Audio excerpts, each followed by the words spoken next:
Saludos, ¿qué tal? Muy buenas tardes, bienvenidos a Sevilla TV. Hoy arrancamos una nueva temporada aquí en PTV, en este magazine.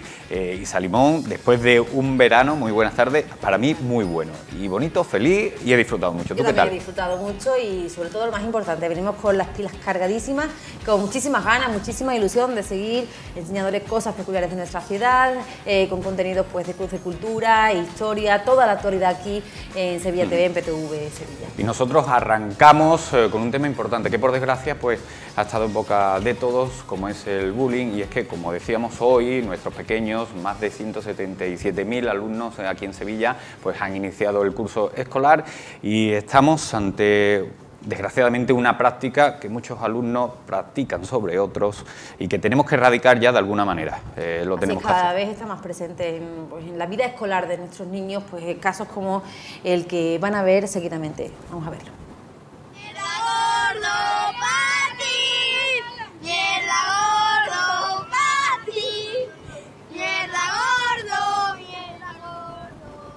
Es muy duro escuchar y ver estas imágenes, Isa, porque... Esto ha ocurrido, tenemos que decirlo, Manolo, en un campamento de verano en Mallorca, pero esto suele ocurrir en las aulas con mucha más frecuencia de la que nosotros nos podemos llegar a imaginar.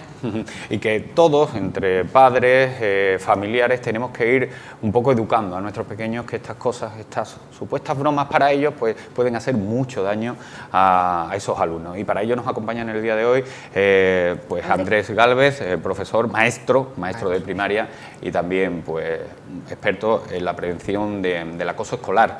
Muy buenas tardes y gracias por estar con nosotros. Buenas tardes, gracias a vosotros por invitarme. Que por desgracia es una práctica que ahora incluso con las redes sociales y con los vídeos y los móviles pues se expande muchísimo más y se da, tiene un altavoz muchísimo más grande que el que solía tener anteriormente, que también existía, ¿no?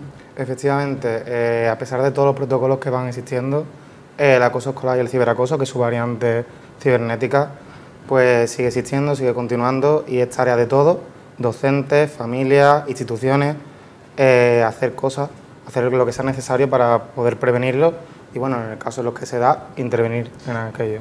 Nosotros hoy aquí vamos a intentar hacer un poco de servicio público, contar en qué momento estamos, porque cómo están trabajando tanto las instituciones como los centros educativos, porque esto tiene muchas vertientes, muchas aristas. ¿Cómo se trabaja desde las instituciones y desde los propios colegios? Pues desde las instituciones pues existe una serie de protocolos que, aunque no son los mismos para todo el territorio nacional, por ejemplo, comentabas antes el caso de Isa, en un centro de Mallorca, pero no es igual el protocolo de Mallorca que el protocolo que tiene Andalucía. Son muy parecidos, pero no son iguales. Entonces, desde las instituciones mantienen esos protocolos que deben de ser activados ante la sospecha de estos casos. A partir de ahí son los centros educativos los que activan el protocolo una vez que se sospecha que existen. Pero eso es como poner la tirita una vez que ha salido la herida. En estos casos, primero hay que poner la tirita incluso antes de que salga la herida, porque es lo más efectivo, prevenir para no tener que llegar a estas situaciones. Entonces, la clave está en la prevención. Andrés, tu día a día, no solamente como maestro, sino también como formador, ¿cómo va? ¿Tú detectas casos, no detectas casos o lo vas? ¿Cómo se previene, sobre todo, que es lo muy importante? Es lo que tú decías, el saber detectar pues esos síntomas que son a lo mejor inequívocos, que se están dando pues casos de acoso escolar. Para ello la base está la formación, es decir, la formación, pero no solamente del profesorado, sino también del alumnado y de las propias familias. De las familias a través de escuelas de padres, a través de jornadas formativas para las familias que puedan identificar aquellos indicadores que pueden hacer que su hijo o su hija no solamente sean víctimas, sino también posibles agresores, porque muchas veces están los papás y las mamás preocupados por no vaya a ser a que a mi hijo le vayan a hacer y ahora más se convierte... que a que se convierta en agresor. Entonces, sí es verdad que hay casos en los que vienen y te pueden decir, oye, pues creo que mi hijo está agrediendo a tal, pero son los menos. Entonces, vienen muchísimos pensando que sus hijos son víctimas, pero pocos diciendo, oye, creo que mi hijo es un posible agresor. Entonces, es importante de la familia esa formación.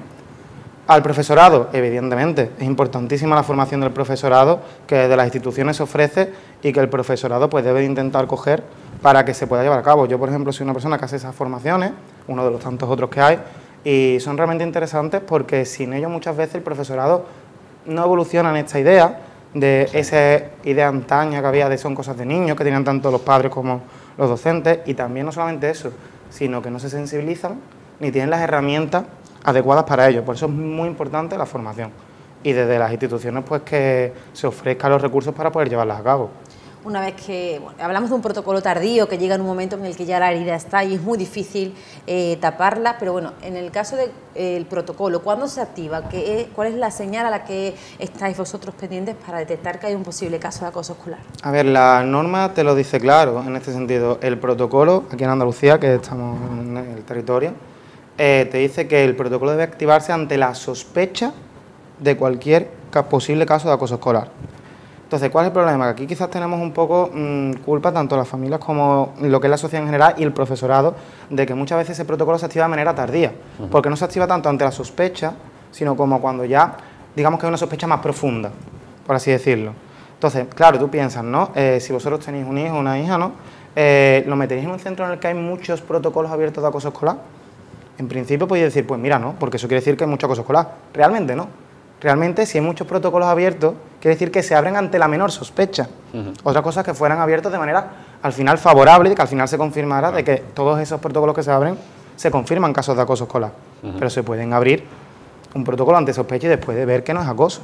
Con lo cual, más protocolos abiertos quiere decir que mucho más efectiva la respuesta que va a dar el centro, porque ante cualquier mínima sospecha se va a abrir. Pero quizás la sociedad en general tiene la idea a la inversa y es curioso. Sí, no, totalmente. Muchas veces no pensamos así, pensamos, bueno, si hay mucho es que es un colegio, bueno, lo catalogaron conflictivo, y no es así, ¿no? Yo creo que esa también es una reflexión que se debe hacer, sobre todo por parte de nosotros, los padres. Te iba a preguntar, cuando se activa, ¿en qué consiste ese protocolo? Pues, a ver, el protocolo tiene una serie de pasos que están perfectamente estimulados, pero a grandes rasgos, pues primero se reúne lo que es el equipo docente, en el que informa, ¿no?, el docente que trabajamos con el niño, con la niña. Oye, sospechamos que ocurre esto, tenemos que poner una serie de medidas de urgencias que se llaman para, digamos, recoger pruebas, lo que se podría decir, ¿no?, así a este modo.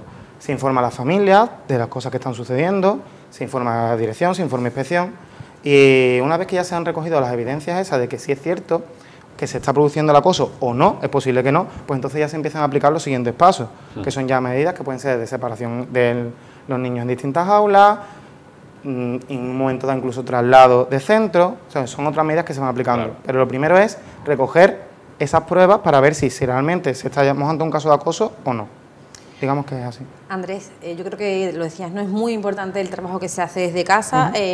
Tenemos muchísima responsabilidad los que somos padres, pues, de este tipo de situaciones. ¿Cómo tenemos que trabajar en casa o a qué señal debemos estar pendientes para detectar un posible caso de acoso escolar, tanto como si nuestros hijos son las víctimas como si son los presuntos agresores? Aquí nuevamente la respuesta está no tanto en la detección sino como en la prevención, y es que al tratar un fenómeno tan multicausal como es el acoso escolar, al final lo que tenemos que intentar desde las familias es que el alumnado no se insensibilice ante esa violencia. ¿Cómo? Pues no poniéndole, digamos, contenido que no es apto para su edad ni para una edad muy cercana. Todos recordamos, no sé si lo trataste en el programa o no, el juego del calamar que se hizo viral el año pasado, los recreos, los niños de 8 o 9 años jugaban. Pero es que antes, previamente, fue Juego de Tronos, películas de miedos que no son para esa edad. Todo eso al final acaba influyendo en el acoso escolar. Por ejemplo, ante un caso de bullying homofóbico, no tienes que trabajar solamente el bullying, tienes que trabajar la homofobia en ese caso, que al final es lo que acaba derivando en el bullying. Entonces, eso es para la prevención. ¿Cómo lo detectas? Pues ya lo que respondiendo a tu pregunta. Pues hay una serie de indicadores. Por ejemplo, si a tu hija o tu hija no le invitan nunca a ningún cumpleaños, pues puede significar que algo hay. Si tu hija o tu hija siempre está perdiendo el material escolar y tú sabes que tu hijo es de los responsables, porque después es verdad que hay chiquillos que lo pierden porque son así, pero hay otros chiquillos que a lo mejor tú dices, algo raro hay, porque siempre le pierden lo mismo. Entonces, son una serie de indicadores que te pueden dar esa sospecha que puedes dar la voz de alarma al centro, pero no, estamos hablando con personas. Desgraciadamente, estos no son 2 más 2, son 4, y si pasa esto y esto, es que es un caso de acoso. Son muchas causas y al final lo que se puede intentar es prevenirlo. Y también hay que tener en cuenta que son niños. Por supuesto, siempre. Es 3 veces más difícil detectar cualquier cosa en un niño, porque cómo lo interpretas, cómo interpretas sus sentimientos, sus emociones. Sobre todo es eso, el sistema de comunicarse es más complicado. Es más complicado. Supongo que también para vosotros es una labor, cuando se detecta un caso, el comunicarlo a la familia, en este caso que realiza el bullying, también supongo que ese trago también es complicado y difícil para vosotros, porque claro, yo como padre, Isa como madre, nuestros hijos siempre son los más bonitos, los más altos, los más guapos y no hacen nunca nada malo. Es complicado, perdón. No, iba a decir que además, lo hemos hablado muchas veces, es de las cosas que más nos preocupan a la hora de un inicio de un curso escolar. Vamos, yo tengo a los niños en la guardería y me preocupa, o sea que es un tema tan delicado y tan complejo que es... Ahí la clave nuevamente no está ni que en tu hijo sea víctima ni que en tu hijo sea agresor. La clave de la prevención del acoso escolar, y ahí se pasa el paralelismo con el de la violencia de género, al final también es el grupo de iguales. Es decir, al final la clave es, si el agresor va a atacar a la víctima y la víctima no tiene las herramientas para defenderse, son el resto del grupo de iguales, el resto de alumnos, los que tienen que dar el paso adelante, frenar al agresor y defender a la víctima. Entonces, desde la familia lo que hay que intentar hacer es que esos niños y esas niñas den ese paso hacia adelante, para que frenen al agresor y protejan a las víctimas. Y eso es lo que se intenta comunicar a la familia. Ese tú no pegues pero defiendes de, que tanto sale, la defensa en un colegio debe hacerse oyendo al profesor, o si tú sabes que está ocurriendo esa situación a otro compañero, da tú el paso y díselo al profesor, que somos al final los defensores prioritarios de los alumnos. Claro, es que también sobre los pequeños, como tienen esa fragilidad también, muchas veces tienen el miedo de, no, es que me van a decir chivato, no, es que ellos acusican, ¿no? Esas cosas también hay que trabajarlas de una manera psicológica también con ellos para hacerles ver y entender que no es el chivato, que es obrar y operar con... Ahí viene la tercera clave. Antes te he dicho que es necesaria la triple formación. Estas son las tres patas de un banco: familias, profesorado y alumnos.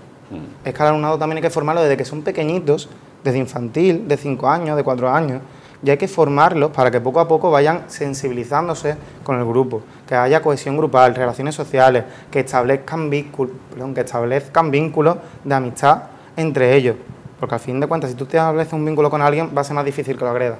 Claro.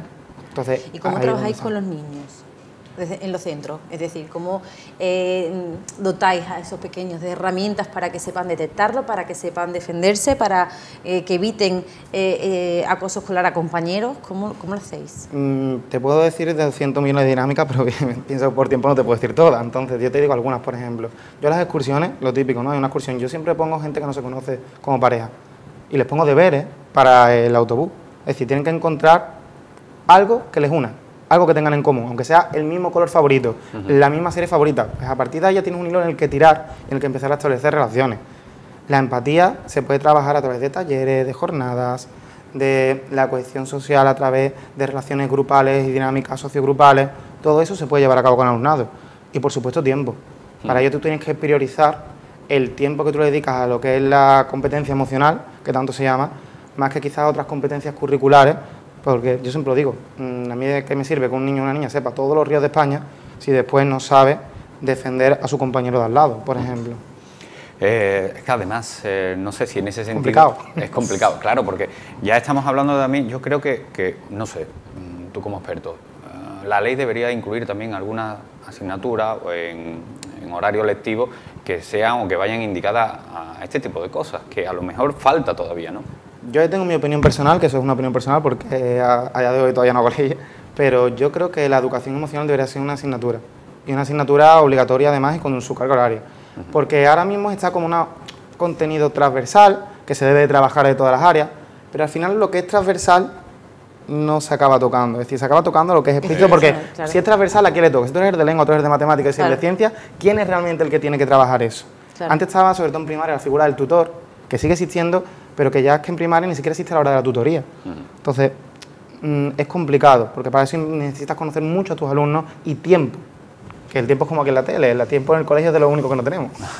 Totalmente. Es que además, en vuestro caso, muchas veces los padres egoístamente culpamos, bueno, los niños son niños, es que el maestro, es que la profesora, ahí en esa labor también es importantísimo, y yo alabo mucho a vuestra labor, porque tratar con los niños vale, pero tratar con los padres también, ahí en determinados casos es muy complicado, y nosotros tenemos que ser también responsables de ayudar al profesor y no verlo como a lo mejor es que es el culpable de que mi hijo no evolucione o es el culpable de que mi hijo tenga determinadas actitudes. Totalmente de acuerdo, las familias son claves, pero no solamente la familia a nivel de la familia de ese niño en particular, sino la sociedad en general. Al final los niños tienen su propio ecosistema social, es un grupo social en pequeñito, entonces muchas veces pensamos, nosotros los adultos, ¿cómo nos relacionamos entre nosotros? Porque si nos hacemos bullying los adultos los unos a los otros, claro. Nos excluimos de grupos sociales, ¿dónde está el límite de la broma? Es decir, seguimos con una broma aunque le esté causando sufrimiento a la otra persona. Entonces, al final, esas reproducciones de los adultos se acaban, los más pequeñitos, plasmando. Entonces, para eso los padres también se pueden formar. Hay asociaciones que hacen jornadas para padres, revistas, por ejemplo, la asociación Convive, de la cual yo también pertenezco, que está formada por distintos expertos en educación, tiene una revista educativa, tiene talleres. Entonces, que no es ni la primera ni será la última vez que hemos escuchado noticias sobre maestros que le han comunicado a padres que su hijo pues está acosando a otro pequeño, que por favor que tomen medidas, y ha sido el propio maestro el que ha sido agredido en ese sentido, que no ha sido una noticia, que han sido muchas y que se producen esos casos. Es importantísima la colaboración de las familias y la aceptación también de las familias, en el caso del que te digo, que yo entiendo que puede ser duro. Yo todavía no soy padre, pero entiendo que el decirte, oye, tu hijo es un agresor, entiendo que sea duro, pero esas mismas familias tienen que pensar que ese agresor de 10 años, si no se le pone remedio, va a acabar siendo un agresor también a los 17, a los 20 y a los 30. Entonces, lo mejor que le puedes hacer a tu hijo es, si desde el centro educativo están diciéndole, tu niño o tu niña es un agresor, tenemos que ayudarle, porque el agresor no hay solamente que castigarlo, también hay que ayudarle a que salga de esa dinámica de por qué es agresor y cómo podemos conseguir que deje de serlo. Isa, cuestión importantísima en este primer día de... Preocupante porque está a la orden del día. Sí, y además que bueno, hemos empezado ya el curso y creo que todos tenemos que tomar un poquito de conciencia en ese sentido, ayudar al profesorado también pues a que realicéis ese trabajo, pero sobre todo a cuidar de nuestros pequeños. Totalmente. Van con una ilusión a los coles y no pueden pasarlo mal. Totalmente. Pues Andrés, muchísimas gracias por estar aquí con nosotros. A vosotros. Y sobre todo darnos esas indicaciones sobre algo que tenemos que tener muy en cuenta, Isa. Nos vamos a publicidad, ¿no? Sí. Vámonos a publicidad y a la vuelta pues más cositas aquí en Sevilla TV.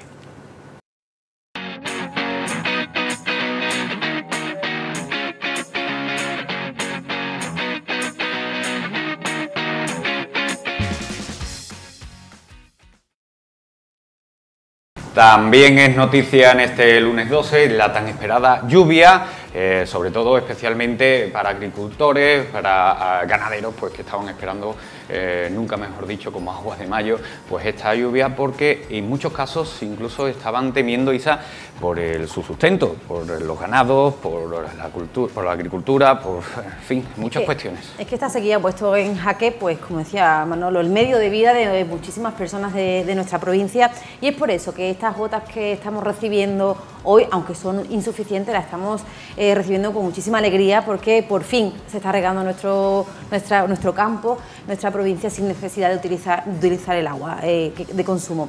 Los embalses en Andalucía siguen perdiendo agua, los de la cuenca del Guadalquivir son los que peor están, Manolo, a un 21% de su capacidad.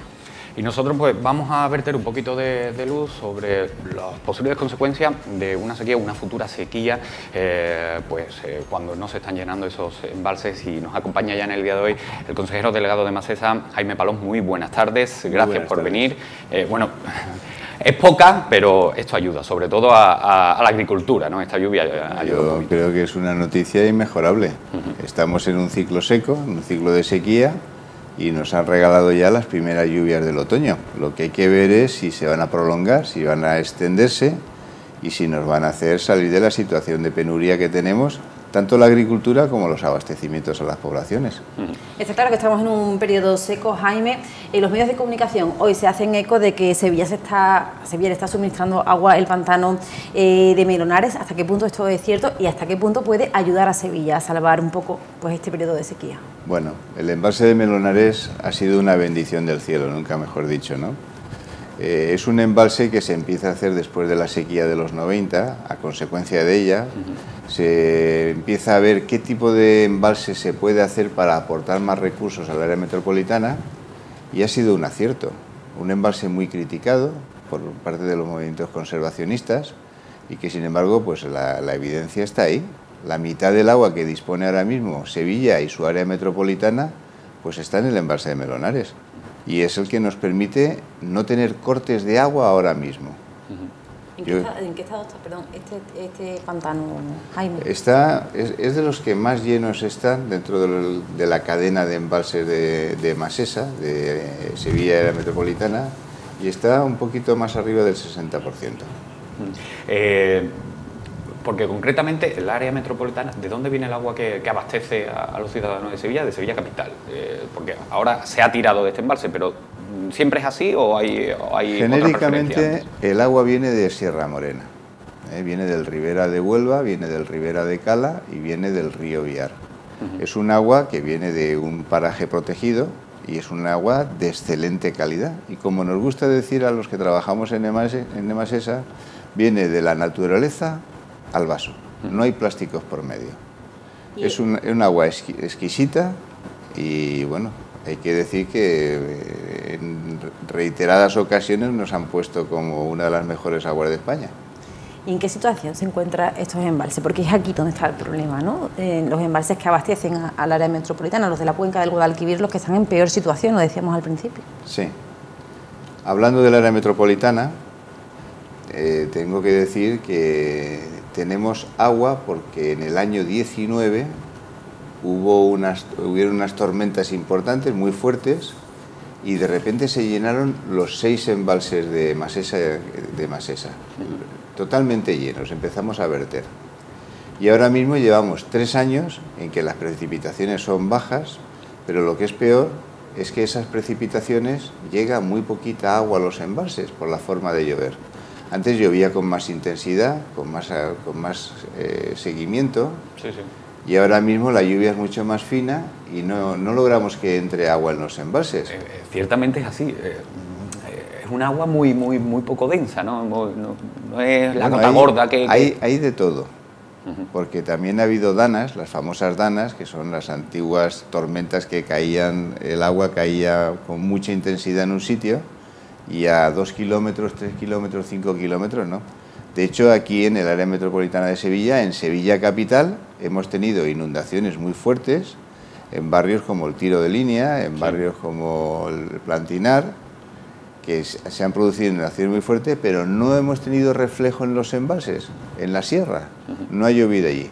Y llevamos 3 años que cada año tenemos un poquito menos de agua, ¿no? Yo no sé, porque dice que llueva ahora mismo, donde tiene que llover es en los embalses, en la zona de Sierra Morena, que eso sería la mejor de las noticias. Yo no sé, estamos ante unos días de lluvia, se prevén lluvias, no sé cómo podría afectar este agua a los embalses que abastecen a Sevilla. Este agua que va a caer mañana y pasado, de acuerdo con los partes meteorológicos, si no cambian las previsiones, hay que decir que no va a mejorar la situación de disponibilidad de recursos para abastecimiento humano, porque el suelo está muy seco, lleva mucho tiempo sin llover, y lo va a empapar todo, es una costra auténtica, va a servirle a la agricultura, va a servirle a la aceituna, va a servirle a cultivos, pero desgraciadamente no va a ser un agua que llegue a los embalses por la experiencia que tenemos nosotros. Tiene que llover de forma continua y tiene que llover con mucha intensidad para que se produzcan los arrastres que vaya a llevar el agua a los embalses.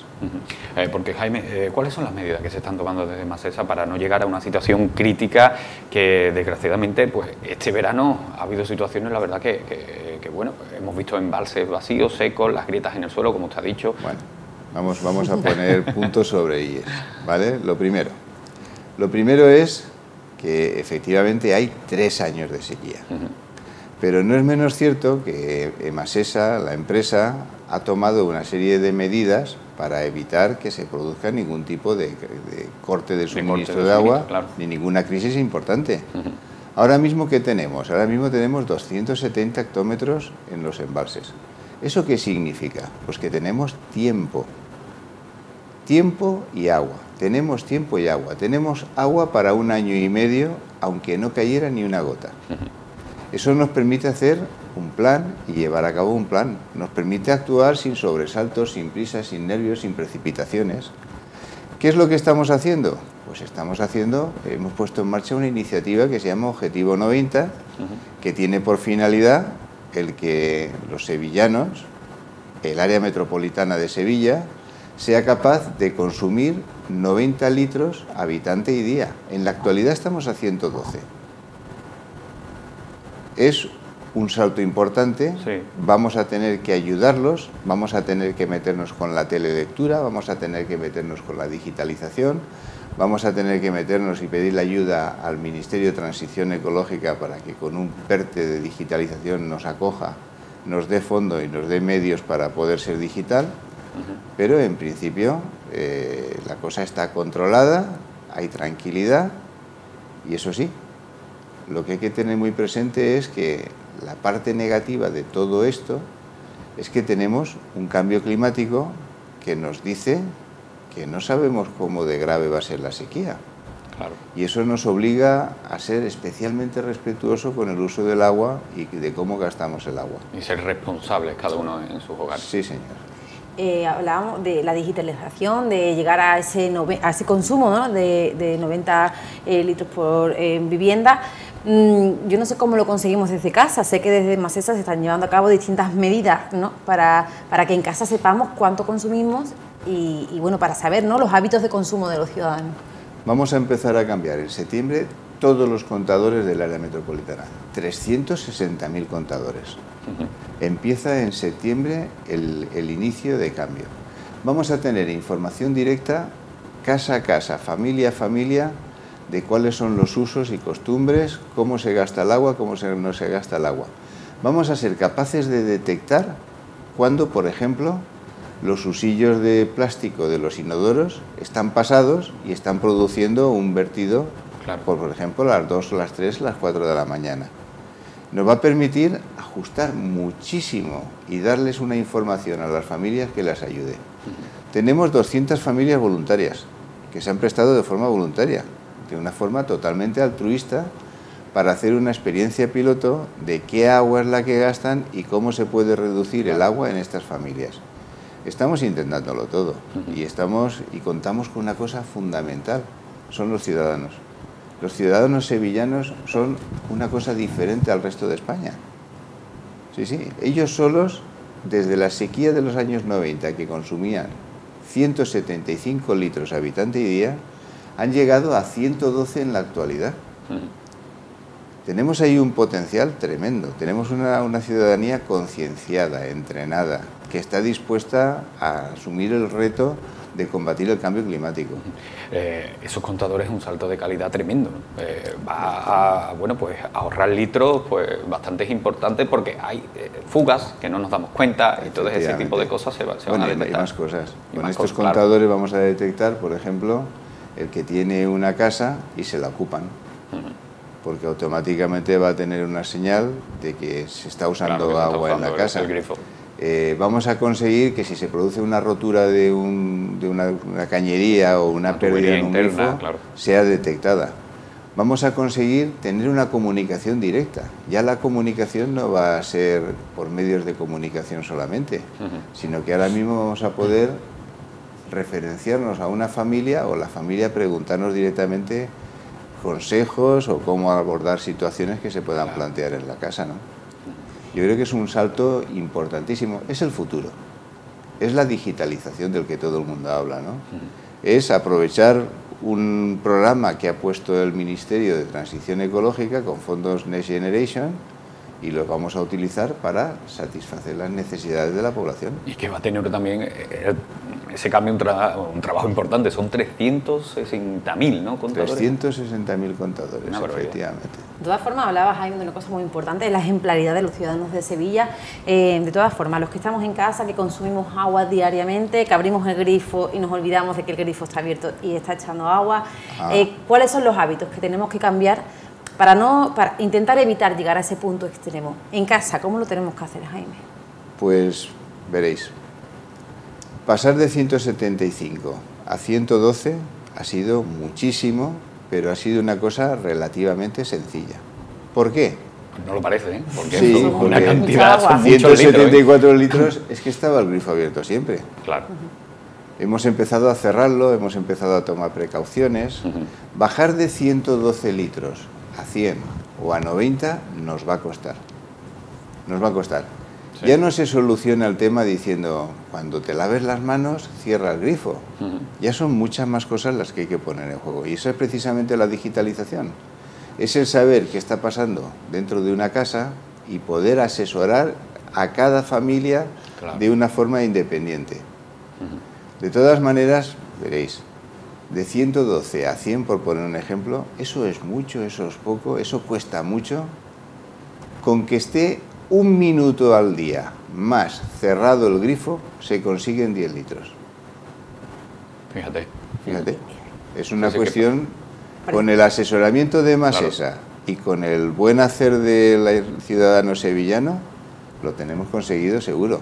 Y ojo, que contra menos agua gastemos, más autosuficiente vamos a ser, menos vamos a depender del medio ambiente y del entorno, y además vamos a poder combatir las sequías futuras. El mes de octubre, ¿cómo se plantea? Buen mes. Octubre es un mes bisagra, tradicionalmente. La buena noticia, la mala noticia es que estamos en sequía, la mala noticia es que son 3 años de sequía y es doloroso. La mala noticia es que el campo lo está pasando muy mal. La buena noticia es que llega el mes de octubre. ¿Qué ocurre en el mes de octubre? Que se abre una ventana a la precipitación. Es el momento en el que las nubes empiezan a penetrar, y empiezan a penetrar por el Valle del Guadalquivir y empiezan a llover. Octubre, noviembre, enero, febrero, marzo, abril. No hay que olvidarse abril, mayo, los tormentones de Semana Santa y feria. Desgraciadamente en Semana Santa. Bueno, en este caso a lo mejor no es tan desgraciadamente. No, hombre, no, claro, que ahí está la contradicción. Si llueve en su sitio. Si a mi compañero Manuel Amplea, ahí está, que llueva en su sitio, es lo que es lo que toca. Que no llueva en la ciudad. Que nos no podemos llevar a Gran Poder a Sierra Morena a ver si llueve. Yo creo que sí. Por ejemplo. Totalmente, no, pero sí es cierto que bueno, se abre ese mes de octubre. Es una ventana abierta. Una ventana abierta. Ahora tienen que entrar las nubes. Y si no entran las nubes, tampoco pasa nada, porque vamos a estar trabajando. Lo importante es eso, tener la tranquilidad que estamos cubiertos, ¿no? Que las espartas las tenemos cubiertas. Y además tenemos una opción adicional, que también está en cartera, está en el plan de sequía. Y es que, bueno, no hay que olvidar que el 80% del agua de la cuenca del Guadalquivir se utiliza para agricultura. El 15% se utiliza para abastecimiento a las poblaciones. Nosotros estamos en contacto y vamos a empezar unas negociaciones con comunidades de regantes próximas al área metropolitana para cogerles una pequeña cantidad de agua y recompensarles económicamente. Precisamente por eso le iba a preguntar, Jaime, porque quizás los que más están acusando este periodo de sequía son los agricultores. No sé si se está tomando alguna medida para no perjudicarlos tanto como la que estabas comentando, ¿no? Bueno, digamos que el Guadalquivir es un río interior, no tiene costa prácticamente, y los cultivos están en el interior, y la única forma de combatir la situación de sequía es hacer lo que se hace siempre, que es ir reduciendo el consumo de agua, tratando siempre de garantizar que no se muera el arbolado, porque una sequía siempre es una desgracia si hablamos en términos agrícolas, pero siempre hay que preservar lo que es el mayor patrimonio que tiene el agricultor, que es el arbolado. Unos frutales, un naranjo, yo qué sé, son árboles que si se pierden años de inversión. O sea que lo primero es reducir el consumo de agua e ir reservando el agua para este tipo de situaciones, para salvar el arbolado y que cuando vuelva a llover volvamos a tener capacidad de producir. Pero recordemos una cosa, la sequía es un fenómeno normal en Andalucía. La sequía es un fenómeno normal en Sevilla. Cada 10 años de media hay una gran sequía, cada 10 años. Y cada 10 años lo que tenemos que empezar es a buscar qué hacer para no tener sobresaltos. El campo, pues el campo desgraciadamente tendrá que reducir dotaciones y tendrá que reducir consumo de agua, y por parte de las ciudades tendrán que dotarse de las infraestructuras y de los medios suficientes como para poder sobrevivir. Más el ahorro, gastar menos. Tenemos que empezar a ser más eficientes. Tenemos un medio ambiente que nos está diciendo que no aguanta la presión a la que le estamos sometiendo. Correctamente, sí. Y tenemos que reaccionar, tenemos que ser más comprensivos hacia el medio ambiente y tenemos que entender que un medio ambiente sano, un medio ambiente que tú les traes poca agua, es un medio ambiente que es capaz de soportar mucho más y es capaz de dar durante más tiempo agua para el uso de abastecimiento. Bueno, pues yo creo que nos quedamos un poquito más tranquilos, sobre todo con las explicaciones de Jaime, ¿no? Porque muchas veces se nos olvida en la tierra donde estamos, en la ciudad donde vivimos, la climatología que tenemos. Tranquilos sí, pero trabajando. Ocupados. Trabajando. No preocupados y sí ocupados, ¿no? Tenemos que llegar a los 90 litros habitante y día. Tenemos que reducir el consumo. Es complicado. La empresa Emasesa va a ayudar a todo el mundo de forma casi personalizada, tutorial. Pero hay que querer. La voluntad, la obstinación y el convencimiento de que estamos haciendo por el medio ambiente una cosa que nos va a devolver. Totalmente. Pues nos ha quedado claro, ¿no, Isa? Sí, sobre todo lo que tenemos que hacer. Sí, a mí me queda mucho más tranquila, me quedo mucho más tranquila al oírlo y también pues saber que somos ciudadanos ejemplares con respecto al resto. Y la calidad del agua, eso también, con eso también me queda bien. Hay que estar muy orgullosos de nuestros compatriotas, pero muy orgullosos. Si es que vamos a ganar, si es que no queda otro remedio. Claro que sí. Pues lo dicho, Jaime, muchísimas gracias. Un placer. Sevilla TV y PTV Sevilla, su casa, para lo que necesite. Hemos quedado en futuras cositas, ¿eh? Tenemos que ver sobre todo ese tema de los contadores digitales, que creo que es apasionante. Muchísimas gracias por darme la oportunidad de expresarme y de dar una imagen de tranquilidad, aunque poniendo deberes, cierto es. Y os tengo que decir que la entrevista ha sido muy agradable y pues muchas gracias. Muy satisfactoria, muchas gracias. Muchas gracias, Jaime. Gracias a usted por venir. Bueno, Isa, vamos a seguir, continuamos. Un poquito de música, ¿te apetece? Venga, música. Pues mira, vamos a ver un poquito del videoclip de nuestro siguiente invitado, Iván Herzog, y enseguida estamos con él, así que vamos a verlo.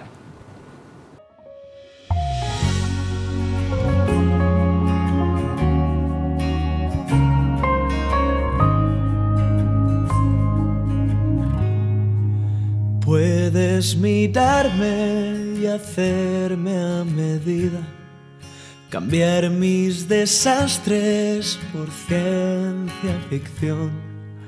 Puedes pasar por tu filtro mi vida y cambiar el enfoque como en Photoshop.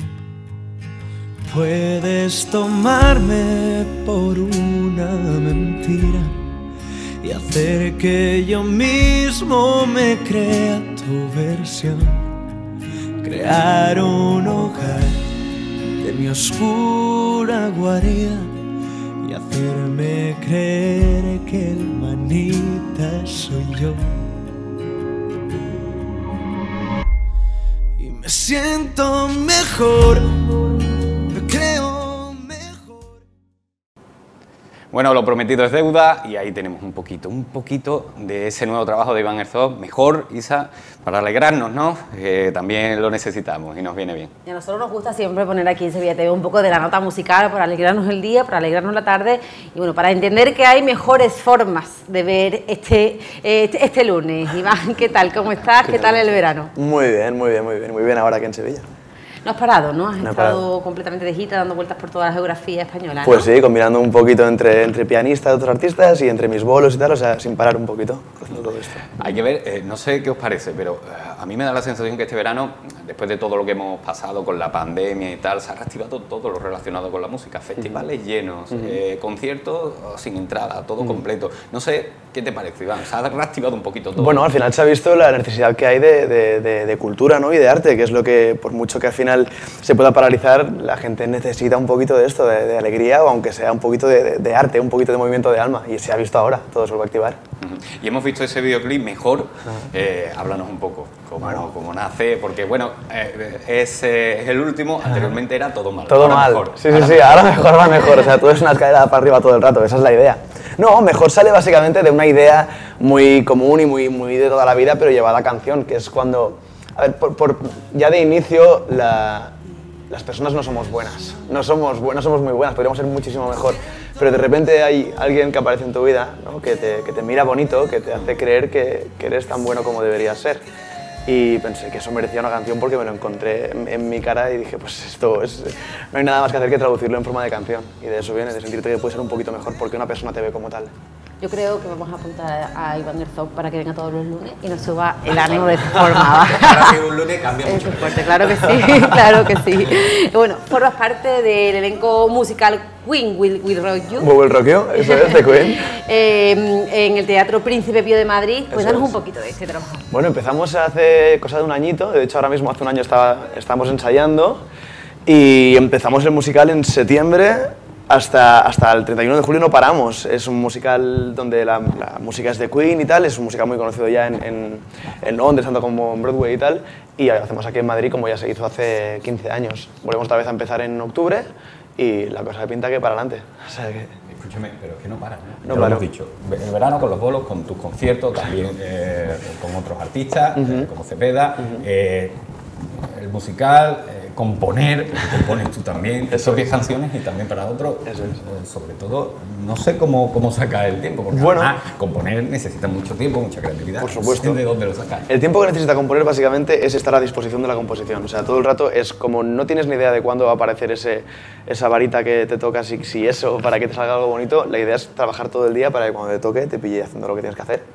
Y como siempre he querido dedicarme a la música, siempre me he encargado de poder tocar un poquito todos los palos para no dejar que esto no pase, aunque sea para lo que sea, siempre pues con el piano, con la composición o con lo que sea, hacerme un poquito maestro de nada para poder conseguir dedicarme a esto. Pero eso, Iván, es parte de la responsabilidad del artista, que me parece fantástico, pero ahora tienes que contarnos la verdad porque hay algo que te tiene que gustar más que nada.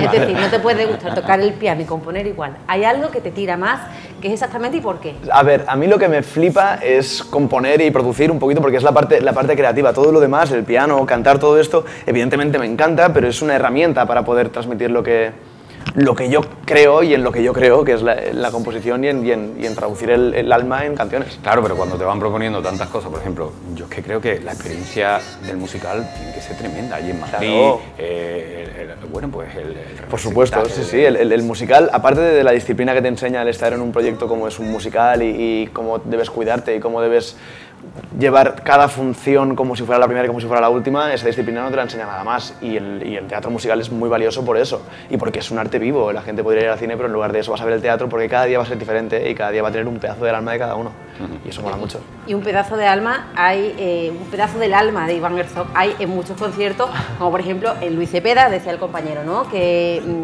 colaboras con él. Exacto. Pero ¿cómo te sientes cuando la gente que está en un concierto de Luis Cepeda te pide nunca jamás? Eso es una barbaridad. Eso es una barbaridad. O sea, empezamos a cultivar todo esto cuando en la primera gira con Luis, que fue hace 3 años o así, de repente él me daba muchísimo bombo porque es una persona súper generosa y empezó a darme bombo y la gente empezó a corresponder ese bombo y empezó a aprenderse las canciones que yo iba subiendo a Instagram, los vídeos así más caseros y tal.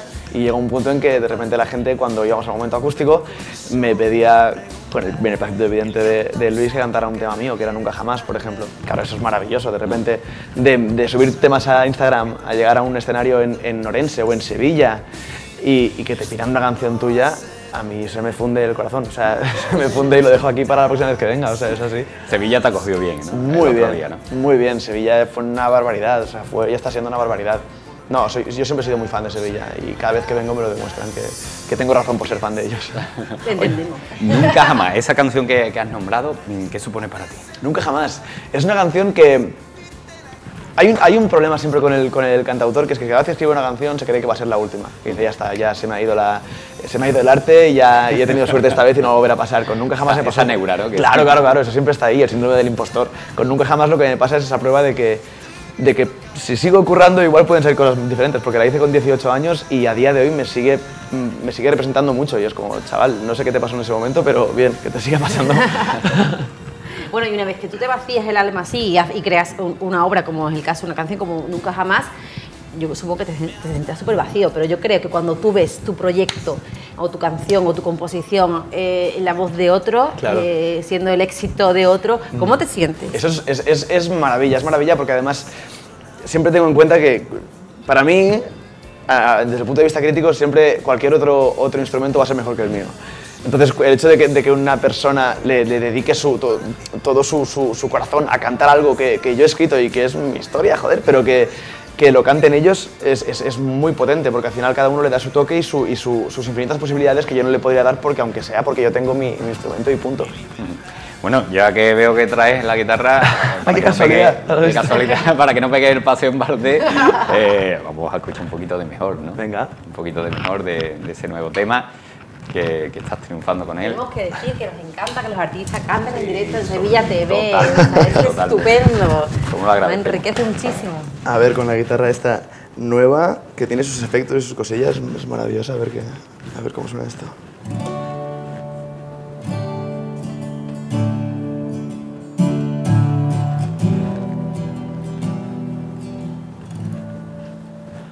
Puedes mirarme y hacerme a medida, cambiar mis desastres por ciencia ficción. Puedes pasar por tu filtro mi vida y cambiar el enfoque como en Photoshop. Puedes tomarme por una mentira y hacer que yo mismo me crea tu versión.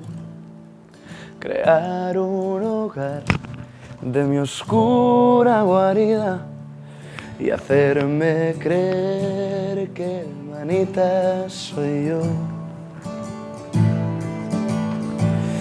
Y me siento mejor, me creo mejor, porque sé que me crees. Tú me haces mejor, distinto y mejor. Qué suerte tenerte aquí. Etcétera, etcétera, etcétera. Enhorabuena. Qué bien suena ese Mejor, ¿eh? Qué bien suena, Iván. Por la guitarra.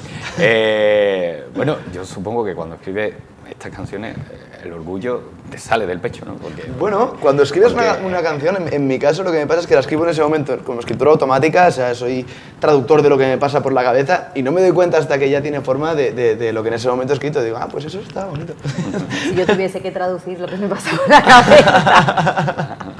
No, pero sí también en tu Instagram vemos que subes muchísimas cosas, muchísimas canciones. ¿Tienes para, no sé, 2 álbumes? Sí, por lo menos. O sea, a nivel... Bueno, básicamente es que es lo que hago, es mi manera de sobrevivir, es lo que hago. Y llevo escribiendo desde que tengo 15 años y no quiero pasar la oportunidad de compartirlo, aunque sea en pequeños formatos y de manera muy casera, pero no quiero que se me enquisten. Totalmente. Iván, muchas gracias por vosotros. estar aquí con nosotros. Es la primera vez que viene, pero yo creo que en lo Cuando sucesivo quieras, vamos a vamos. tener que llamarte cada quieras. vez que venga, ¿verdad? Maravilla, pues muchísimas gracias. Bueno, Isa, pues nos marchamos, ¿no? Hasta mañana. Con qué cuento, ¿no? Nos hemos Sí, marchado. sí. Sí da gusto despedir un Ya lo programa. veníamos anunciando que esta era la guinda del pastel y no se puede terminar mejor el Sevilla TV de este lunes. Muchas gracias, Isa, también. Nada, a ti. Nosotros nos marchamos y mañana pues tendremos más cositas por aquí, por Sevilla TV. Así que les esperamos mañana a las 6 aquí. Hasta luego.